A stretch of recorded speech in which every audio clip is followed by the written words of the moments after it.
Salam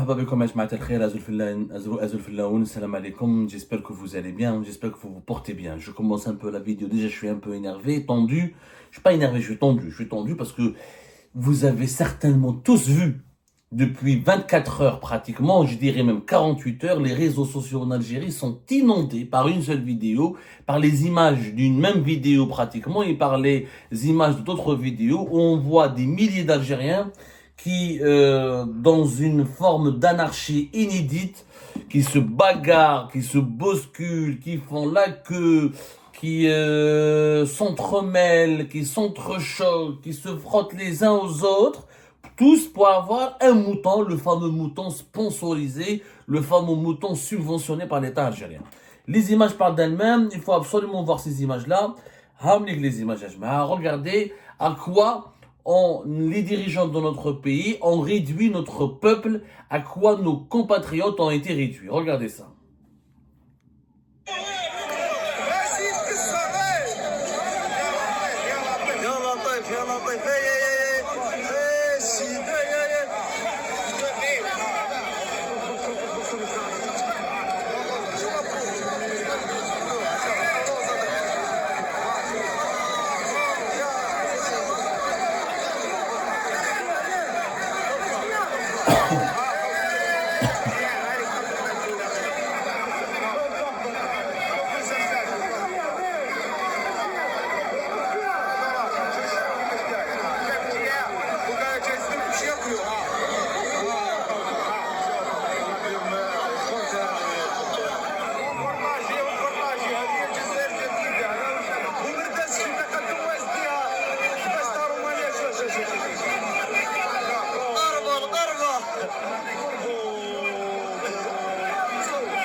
Je suis désolé, j'arrive même pas à terminer de voir cette vidéo. Il y a d'autres vidéos, il n'y a pas que ça. Il y a des vidéos, depuis 48 heures, mais c'est vraiment l'enfer.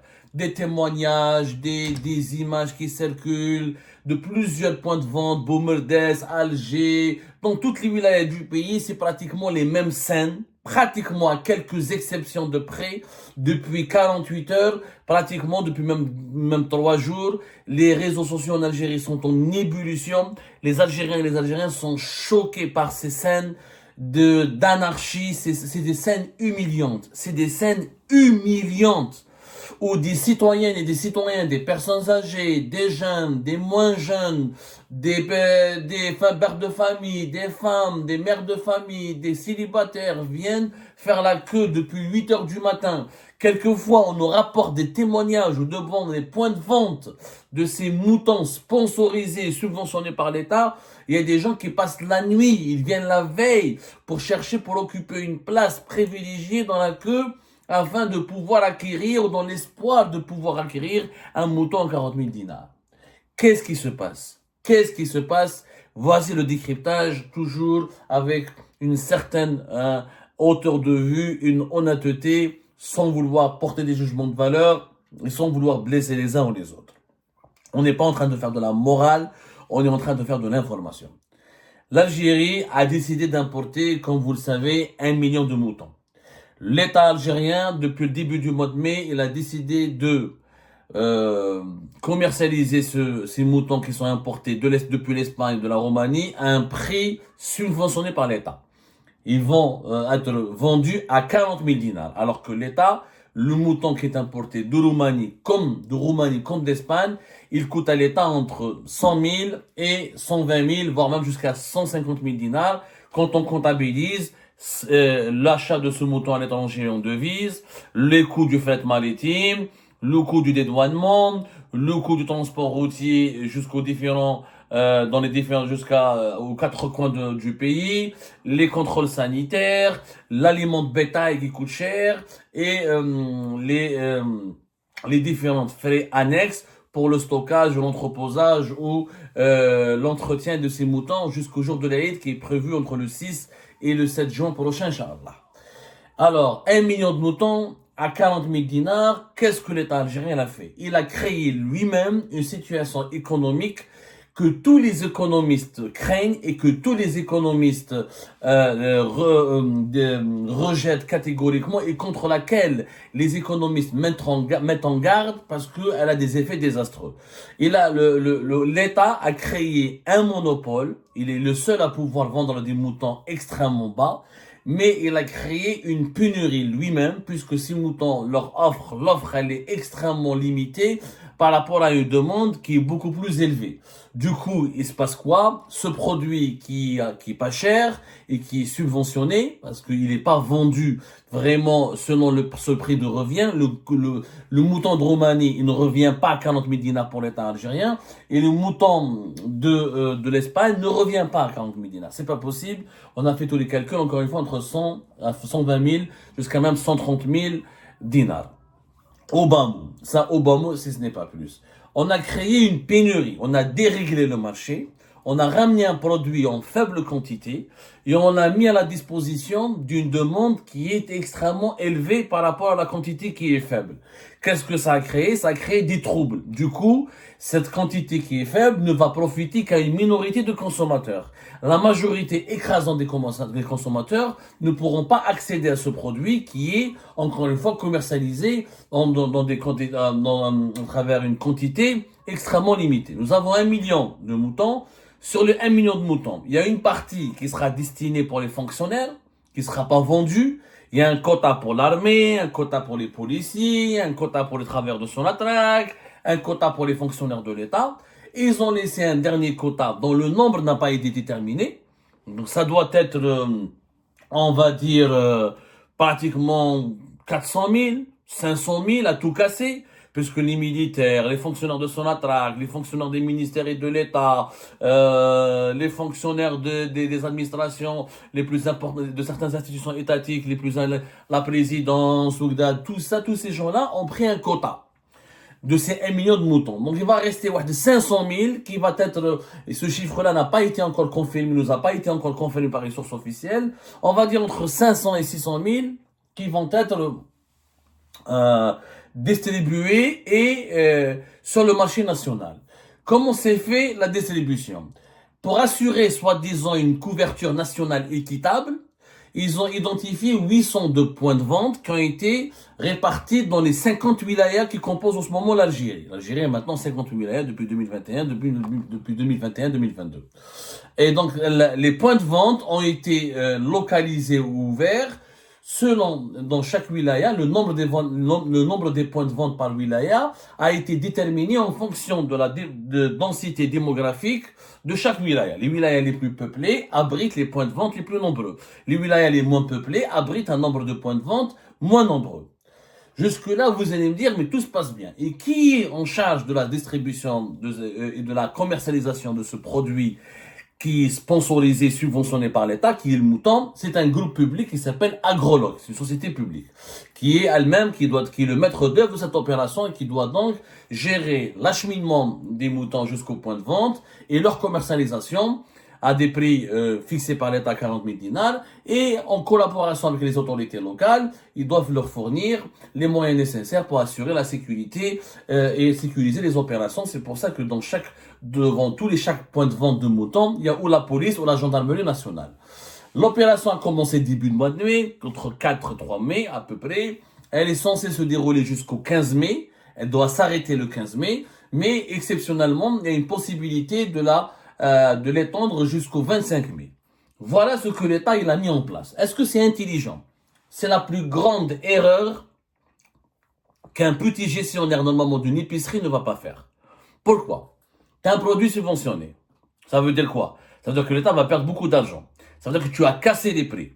Le mouton ailleurs, il coûte entre 100 000 et 150 000 dinars, voire plus, selon la qualité de ce mouton, selon son poids, selon sa race, selon sa provenance, etc.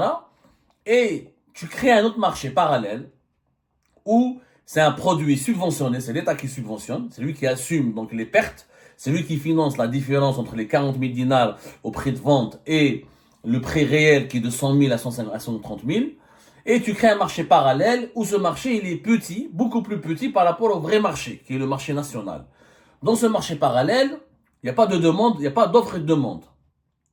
Il n'y a qu'une seule offre. Un nombre limité de moutons à 40 000 dinars. Une demande importante. En Algérie, nous avons 8 millions de foyers, 7 millions et quelques de foyers qui veulent égorger un mouton, qui ont besoin d'égorger un mouton, qui veulent passer les. Nous avons 7 millions, presque 8 millions de foyers. Donc, si on compte un mouton par foyer, ça fait 8 millions de moutons. Donc, nous avons 8 millions de demandeurs de moutons. Pour même pas 1 million de moutons, puisque 500 000 ont été déjà distribués de façon opaque, officieuse, aux fonctionnaires de l'État et aux autres, comment dirais-je, et aux autres travailleurs des institutions les plus importantes de l'État, des institutions sécuritaires, politiques et bureaucratiques ou technocratiques de l'État algérien, on va dire. Le reste, donc on aura une petite quantité, dans un marché limité, et la demande, elle est de 8 millions. Donc on dit aux 8 millions d'Algériens, allez-y, vous avez 800 points de vente. C'est là, les 8 millions d'Algériens doivent se rendre aux 800 points de vente pour acheter le mouton le moins cher du pays, qui est à 40 000 dinars. Donc, imaginez ce qui se passe. N'importe quel, encore une fois, petit gestionnaire aurait prévu ce scénario. Anarchie, bagarre, des queues énormes, des queues kilométriques, une chaîne interminable, de la tension, des frictions et des débordements. Et bien sûr, ce que beaucoup de témoignages rapportent sur les réseaux sociaux, c'est que il y a beaucoup de moutons, il y a beaucoup de personnes qui passent par la porte par derrière, qui donnent du bakchiche, parce que c'est une entreprise étatique, c'est pas leur mouton, c'est le mouton de l'État. Donc les gestionnaires de ces points de vente recourent au favoritisme, au népotisme, ils donnent les moutons à 40 000 dinars à leur connaissance, à leur connaissance issue de leurs proches, de leur entourage personnel, de leur entourage familial. Et bien sûr, il y a la corruption. Là, il y a des personnes qui corrompent les vendeurs ou les gérants de ces points de vente pour, le mouton compte 40 000 dinars. Tu rajoutes de 20 000 dinars, tu le donnes, qui partent dans la poche des gérants ou des responsables ou des surveillants de ces points de vente, et tu prends un mouton à 40 000 dinars. Pour le citoyen, il est gagnant. Je préfère donner de la corruption. Le mouton va me coûter 80 000 dinars ou 60 000 dinars, alors que sur le marché, il me coûte plus de 100 000 dinars. Donc, on a créé toutes les conditions de la corruption, du népotisme, du favoritisme, de l'anarchie et de la violence. Puisque les gendarmes et les policiers, face à des débordements, face à des pressions, face à des foules, à des mouvements de foule, devant ces 800 points de vente, ils sont obligés de sévir, d'intervenir, de réagir de façon musclée, de frapper les gens, de les bastonner, de les insulter. Et les scènes qui sont filmées et diffusées sur les réseaux sociaux démontrent une violence inouïe dans la manière avec laquelle les services de sécurité essayent de ramener de l'ordre autour de ces points de vente. Donc on a créé toutes les conditions d'une émeute. T'as des consommateurs frustrés, insatisfaits, parce qu'il y aura pas assez de moutons pour tout le monde, il y aura pas assez de produits pour tout le monde. T'as des responsables des opérations de vente qui vont tricher par la corruption, par le népotisme, le favoritisme. Tu as des services de sécurité dépassés, énervés, très nerveux, qui deviennent agressifs. Donc on a tous les ingrédients d'une émeute. On est en train, l'État algérien finance lui-même l'instabilité du pays. On finance les frustrations. Donc les personnes qui vont aller faire la queue, qui reviennent, qui ne peuvent pas acheter un mouton à 40 000 dinars parce qu'il n'y en aura pas assez, ou parce qu'ils ont été distribués sous le manteau, ou vendus de façon illégale sous le manteau, ou offerts à des proches, il va revenir à la maison avec plus de frustration, avec un grand sentiment d'injustice, et avec une détestation de l'ordre public, et avec une envie d'en découdre. Et du coup, on demande aux gendarmes, ensuite aux policiers, de gérer tous ces mouvements de foule et ces mouvements de colère, et donc de réprimer. Donc on aggrave le sentiment de l'injustice par de la violence, par de la répression. C'est un cocktail explosif. Voilà que tu vois les gens sur les réseaux sociaux, quelqu'un de la Nouvelle-Algérie, ou sur, bien sûr, les médias étrangers, les médias marocains, les médias arabes, les médias internationaux vont profiter de cette occasion pour parler de l'Algérie, pour dire, voilà, ce pays, c'est un pays de fous. Ils importent des moutons, ils sponsorisent, ils subventionnent des moutons pour permettre à une minorité du pays, de la population, d'en profiter au détriment de la majorité. Quel est celui qui a eu l'idée géniale de subventionner le mouton dans le صراحة, j'aimerais bien le rencontrer parce que je me dis, comment tu peux proposer une telle idée? Subventionner le mouton. Le mouton, c'est pas un produit de première nécessité. Il peut pas être disponible en quantité illimitée. On subventionne le pain. Le pain, tu peux faire des milliards de baguettes. Mais tu peux pas faire des milliards de moutons, c'est pas possible. Tu subventionnes l'huile, le sucre, les carburants, l'eau, l'électricité. Ça, c'est des produits de large consommation qu'on peut produire en grande quantité. Mais le mouton n'est pas un produit de large consommation. Je peux subventionner le kilo de viande. Et encore, je ne peux pas subventionner réellement le kilo de viande parce que les produits qui sont subventionnables, ce sont des produits qui doivent être fabriqués, produits à une échelle industrielle et de façon massive et qui sont des produits de première nécessité. Le sucre, le pain, les céréales, le carburant, l'électricité, c'est des produits de première nécessité. Le mouton, c'est pas un produit de première nécessité. Si l'être humain n'égorge pas un mouton et ne mange pas la viande du mouton, il va pas mourir. Par contre, on risque de mourir si on ne boit pas de l'eau, si on ne mange pas des céréales, si on ne prend pas un peu de sucre, etc. On risque d'être dans une insécurité alimentaire.